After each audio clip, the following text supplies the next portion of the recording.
जो जुड़ाव होता है अपनी ज़मीन से, अपनी मिट्टी से, वो हमेशा रहता है। वो जाने वाली चीज़ नहीं होती है। इमोशंस होते हैं, भावनाएं होती हैं, और जब आप उससे निकलते हो या हटते हो, दूर जाते हो, तो वो भावनाएं ज़्यादा तीव्र हो जाती, ज़्यादा गहरी हो जाती है। तो निश्चित तौर से वो जो एक जन्मभूमि के प्रति या जन्म स्थान के प्रति जो उजड़ने की संवेदना है, या विछोह का जो बिरीवमेंट का एक भाव है, वो कहीं ना कहीं मन में तो रहता ही है।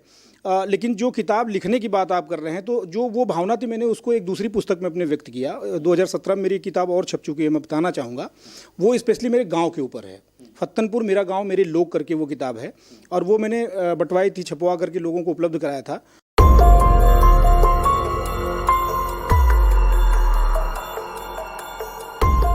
नमस्कार, मेरा नाम वसीम है और सलाम आजमगढ़ के इस खास और ऐतिहासिक एपिसोड में आप सभी का स्वागत है। जैसा कि आप सभी जानते हैं कि हम लोगों ने तय किया था कि हम आजमगढ़ की उन तमाम मशहूर हस्तियों को बारी बारी से अपने हर एक भाग में दिखाते रहेंगे, उनके किए गए कामों पर चर्चा करेंगे, और उनके किए गए काम से आजमगढ़ को अगर प्रसिद्धि मिली है, गौरव मिला है, तो ये हम सभी के लिए सम्मान की बात है, उनकी बात होनी चाहिए। बीच में कोरोना की वजह से हमें अपना जो प्रयास हमारा जारी था उसे रोकना पड़ा, लेकिन आज का दिन ऐतिहासिक दिन है। 2021 का 31 जनवरी का दिन आज ऐतिहासिक दिन है, क्योंकि एक बार फिर हमने अपने सलाम आजमगढ़ के कॉन्सेप्ट को शुरू किया है, और ये सिलसिला अब थमने वाला नहीं है। तस्वीरों में मेरे बाईं तरफ आपको दिखाई दे रहे होंगे 2012 के IPS प्रताप गोपेन्द्र जी। सर, स्वागत है पहले तो आपका। धन्यवाद वसीम जी। मैं कह रहा था कि आज का दिन ऐतिहासिक है, वो क्यों है उसको भी मैं आपको बताऊंगा। 31 जनवरी 2021 को शिबली इंटर कॉलेज में एक किताब का विमोचन हुआ है। इस किताब का विमोचन इसलिए खास है, मैं बार बार ऐतिहासिक इसलिए कह रहा हूं, क्योंकि जो आजमगढ़ को समझना चाहते हैं, जो आजमगढ़ को जानते हैं, जो आजमगढ़ को जीते हैं, उनके लिए आज का दिन कभी ना भूलने वाला दिन बन गया है। उसकी एक खास वजह है, आपने अपने प्रयासों से एक किताब लिखी है, संकलन किया है बहुत सारे स्रोतों से, बहुत सारे माध्यमों से, उन तमाम चीज़ों को इकट्ठा किया है और इसे किताब का रूप दिया है। आज उस किताब का विमोचन था, तो मैं चाहूँगा सर एक बार किताब का आप एक बार दर्शन करा दें, लोग देखें। इतिहास के आईने में आजमगढ़ किताब का नाम है, और आज के दिन आप यहाँ पे आए और शिबली में इसका विमोचन हुआ, बहुत सारी तमाम हस्तियाँ मौजूद रहीं। तो आज हम लोग इसके बारे में बातचीत करेंगे, और प्रताप गोपेन्द्र जी, जो कि एक IPS हैं 2012 बैच के, उनको कैसे जुनून चढ़ा कि मुझे अपने आजमगढ़ के इतिहास को संजोना है, संवारना है। और यकीनन आप जान लीजिए, जब आपके हाथ में ये किताब होगी तो आप ऐसा लगेगा आप उसमें खोते चले जाएंगे, पढ़ते चले जाएंगे, डूबते चले जाएंगे और आजमगढ़ को जानते चले जाएंगे। तो सर, सबसे पहले मैं चाहूँगा कि हमारे दर्शकों को, तमाम जो हमारे दर्शक हैं, एक बार अपना परिचय देते हुए, आप कहाँ के रहने वाले हैं और किस तरह से अपनी यात्रा आपने शुरू करी, IPS कैसे बने, वो एक बार बात हो जाए, फिर उसके बाद किताब के ऊपर बात करते हैं। जी नमस्कार, मैं प्रताप गोपेन्द्र, मूलतः आजमगढ़ का ही रहने वाला हूँ। यहाँ से करीब 20 किलोमीटर की दूरी पे एक थाना है, बड़ा ऐतिहासिक कस्बा है वहाँ पर, निजामाबाद के बगल में करीब 3 किलोमीटर की दूरी पे दक्षिण तरफ एक गांव है फत्तनपुर में ही मेरा जन्म हुआ है 1982 में, मई में। और मेरी जो स्कूलिंग हुई है प्राइमरी तक तो गांव में हुई है। उसके बाद बगल के गांव में मैं 8वीं तक पढ़ा हूँ, जूनियर हाई स्कूल, और इंटरमीडिएट मैंने जनता इंटर कॉलेज निजामाबाद से किया। जो इंटरमीडिएट की पढ़ाई थी वो मैंने शिबली नेशनल इंटर कॉलेज से किया है 1997-99 के बीच में। और फिर वहाँ से मैं BSc करने के लिए बनारस चला गया, जहाँ पर UP कॉलेज आपने नाम सुना होगा, उदय प्रताप कॉलेज, वहाँ से मैंने BSc की। और तैयारी के क्रम में मैं इलाहाबाद में रहा। इसके पहले मेरी और 2 सर्विसेज थी, ट्रेजरी ऑफिसर था मैं, सप्लाई में था, और फाइनली 2012 के बैच में मेरा सिलेक्शन IPS में हुआ, और फिर ट्रेनिंग हुई, और हम लोग तब से फील्ड में हैं लगातार। तो सर, ज्वाइनिंग होती रही होगी, कई जिलों के आप कप्तान भी रहे होंगे, तो फिर ये किताब लिखने का जुनून कहाँ से सवार हो गया? देखिए, मैं अभी इसके पीछे भी मैं लोगों को बता रहा था, बात हो रही थी यहाँ पे जो उपस्थित लोग, उनसे भी मैं यही बात कर रहा था कि एक जो जुड़ाव होता है अपनी ज़मीन से, अपनी मिट्टी से, वो हमेशा रहता है। वो जाने वाली चीज़ नहीं होती है। इमोशंस होते हैं, भावनाएं होती हैं, और जब आप उससे निकलते हो या हटते हो, दूर जाते हो, तो वो भावनाएं ज़्यादा तीव्र हो जाती, ज़्यादा गहरी हो जाती। निश्चित तौर से वो जो एक जन्मभूमि के प्रति या जन्म स्थान के प्रति जो उजड़ने की संवेदना है, या विछोह का जो बिरीवमेंट का एक भाव है, वो कहीं ना कहीं मन में तो रहता ही है। लेकिन जो किताब लिखने की बात आप कर रहे हैं, तो जो वो भावना थी मैंने उसको एक दूसरी पुस्तक में अपने व्यक्त किया। 2017 में मेरी किताब और छप चुकी है, मैं बताना चाहूँगा। वो स्पेशली मेरे गांव के ऊपर है। फत्तनपुर मेरा गांव मेरे लोग करके वो किताब है, और वो मैंने बंटवाई थी, छपवा करके लोगों को उपलब्ध कराया था। उसके बाद ही मेरे दिमाग में ये बात आई थी कि कभी भी अगर मौका मिला मुझे तो मैं निश्चित तौर से अपने ज़िले के ऊपर लिखूंगा। हालांकि ये विचारधारा कोई नई नहीं थी, ये बहुत पुरानी विचारधारा थी। 2007 में मैंने इतिहास को एज अ सब्जेक्ट रखा तैयारी के क्रम में। तो जब मैंने इतिहास को रखा तो उस समय मुझे ये बार बार एहसास होता था कि हम दूसरों का इतिहास क्यों पढ़ें, हम राजा रानियों की कहानी क्यों पढ़ें। ठीक है, उनको भी पढ़ना आवश्यक है कि किस तरीके से पूरे इतिहास ने टर्न लिया है, लेकिन आखिर हमारे बाप दादाओं की भी तो कोई ना कोई कहानी होगी। अगर हमारे बाप दादा किसान थे, हमारे बाप दादा हल जोतते थे, या हमारे बाप दादा जूता बनाते थे, भैंस चराते थे, तो उनका भी कोई इतिहास होगा। आखिर उनका जो जन इतिहास है वो कहाँ है, वो बहुत कम कवर किया गया। तो एक वो भी भावना थी कि मैं लिखूंगा कभी।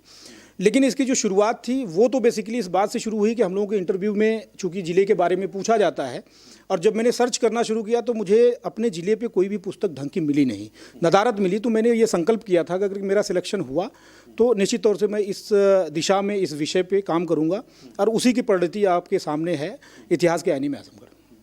जैसे अमूमन बात होती है आजमगढ़ को लेकर के, तो आतंकगढ़ और तमाम तरह के डार्क शेड्स की बात होती है, नेगेटिव चीज़ें सामने आती हैं। और कमोवेश मैंने कई लोगों को ऐसे कहते हुए सुना है कि शर्म आती है, कमरे नहीं मिलते, तमाम तरह की बातें।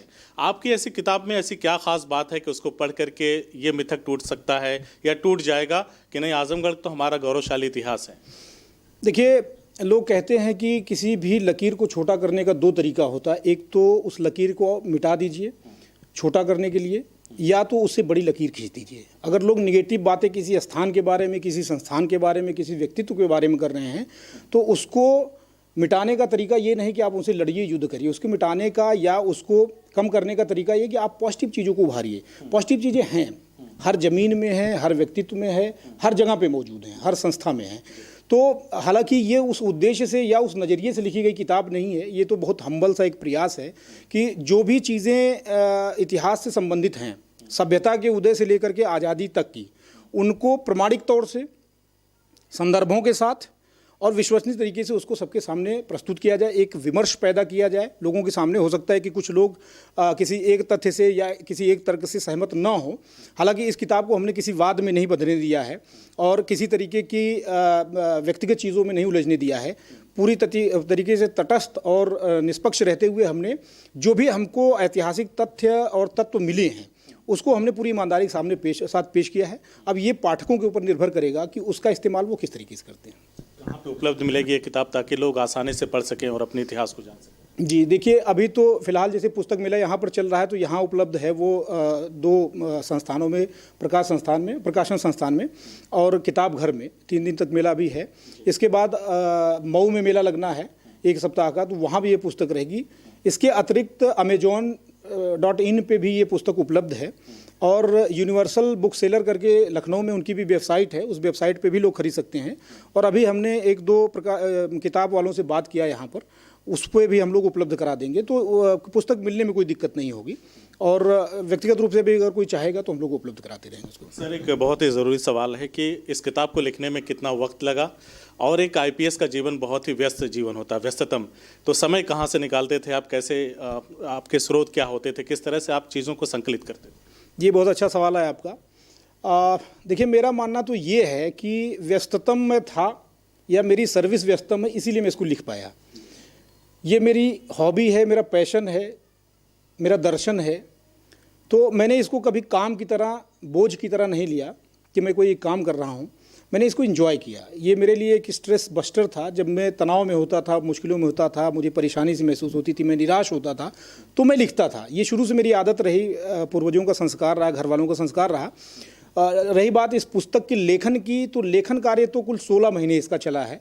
चूँकि ये पुस्तक रूप में आने के पहले धारावाहिक रूप में एक पत्रिका यहाँ से निकलती है, मदन मोहन पांडे जी उसको निकालते हैं, जनहित इंडिया, उसमें 16 महीने तक कंटिन्यू ये छपी है। उसके बाद हम लोगों ने इसको पुस्तकाकार कंपाइल किया है।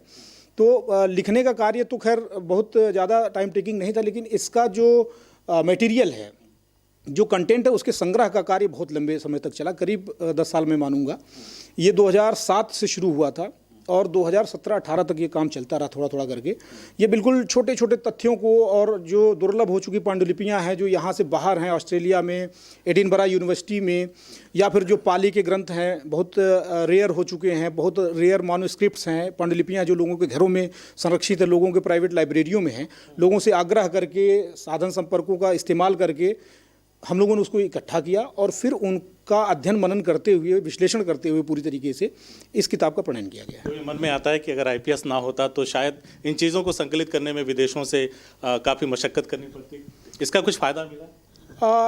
जी निश्चित तौर से इसका फ़ायदा तो मिला है, क्योंकि एक जो आपकी सर्विस का कह लीजिए ऑरा होता है या आकर्षण होता है, उससे लोग आकर्षित होते हैं, लोग आपसे जुड़ना चाहते हैं, तो उसकी वजह से भी होता है। लेकिन अगर आपके अंदर इंटरेस्ट है तो मुझे नहीं लगता कि आप किसी भी सर्विस में हो या किसी भी क्षेत्र में हो तो आपको काम करने में कोई बाधा आएगी।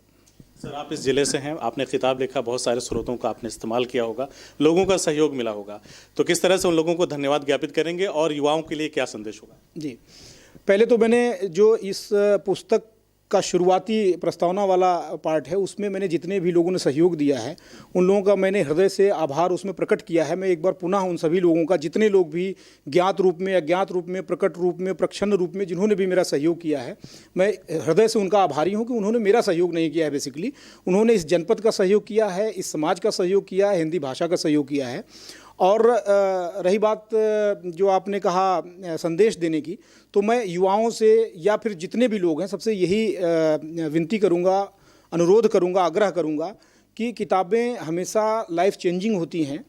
आप कपड़ों के शौकीन हो सकते हैं, जूतों के शौकीन हो सकते हैं, मोटरसाइकिलों के शौकीन हो सकते हैं, खाने पीने के शौकीन हो सकते हैं। आप अपने शौक़ को बरकरार रखें, लेकिन उसके साथ किताबों को तवज्जो दें, किताबों को ध्यान दें और अपने घरों में प्राइवेट लाइब्रेरियाँ ज़रूर बनाएं, क्योंकि ये आपकी पीढ़ी को नहीं, आपके आने वाली नस्लों को भी सुधारती हैं। तो मेरा हाथ जोड़ के सबसे ये विनम्र निवेदन है, आग्रह है कि आप अपना कुछ समय और कुछ धन और कुछ ऊर्जा पुस्तकों पर जरूर खर्च करें। आईपीएस गोपेंद्र की बात करूं या फिर लेखक जिन्होंने किताब लिखा है, और आपने फत्तनपुर के लोग भी लिखा है और कुछ किताबें आपने लिखी हैं, तो आगे एक लेखक की या एक आईपीएस की भविष्य की क्या तैयारियां हैं, आगे किस दिशा में आगे काम? देखिए, ये दोनों अलग चीज़ें नहीं हैं। मेरा किसी सर्विस विशेष में होना और मेरा लेखन कार्य करना दोनों अलग चीज़ें नहीं है। व्यक्तित्व की अभिव्यक्तियां हैं, आपकी जो पर्सनैलिटी है, आपका जो कैरेक्टर है, चरित्र है, उसकी अलग अलग तरीके की अभिव्यक्तियां हैं। तो फिलहाल तो हमने ये जो 2 पुस्तकें थी इनको हम मिशनरी वर्क मानते हैं कि जो मातृभूमि का कर्ज था, हमको ये लगता है, कर्ज तो कभी कोई उतार नहीं सकता है, लेकिन एक छोटा सा कंट्रीब्यूशन, एक बहुत हम्बल सा, विनम्र सा योगदान है कि लोग अपने को जाने, अपने क्षेत्र को जाने, अपने जमार को जाने, अपने घर को जाने। आगे जो अभी बहुत सारे काम है जो हम लोगों को करना है, इवन ज़िले पर भी कुछ काम बचा है। आज़ादी के बाद का जो ज़िला है उस पर किस तरीके से चीज़ें ट्विस्ट एंड टर्न लेती रहीं, किस तरह से आगे बढ़ती रही हैं। और साथ में बहुत सारे साहित्यिक कार्य भी अभी हैं पाइपलाइन में, कुछ नॉवेल हैं, कुछ गीत और गज़ल के संग्रह भी हैं, इस तरह की चीज़ें हैं, कुछ व्यंग लेख हैं। तो उनको भी जब समय आएगा तो उनको भी प्रकाशित किया जाएगा। तो देखा आपने, हमने बात किया आजमगढ़ की माटी के लाल आईपीएस प्रताप गोपेंद्र जी से, जिन्होंने बड़ी बेबाकी से हर एक बात पर रोशनी डाली, हर एक बात पर उन्होंने बातचीत किया और बताया कि हमारा ये सफ़र आगे भी चलता रहेगा। बहुत सारी गीत गज़ल भी उन्होंने लिखे हैं जो आगे प्रकाशन में आएंगे और हम सब के लिए पढ़ने के लिए उपलब्ध रहेंगे। फिलहाल आप लोग आजमगढ़ इतिहास के आईने में आजमगढ़ पुस्तक का विमोचन हो चुका है, उपलब्ध है। उन्होंने 2 प्रकाशन का नाम बताया है, वहाँ से भी आप ले सकते हैं, amazon.in से भी ले सकते हैं, और universal.com करके ऐसा कोई वेबसाइट है या दुकान है लखनऊ में, वहाँ से भी आपको ये पढ़ने के लिए उपलब्ध हो सकती है। आपको ख़रीदना होगा पढ़ने के लिए।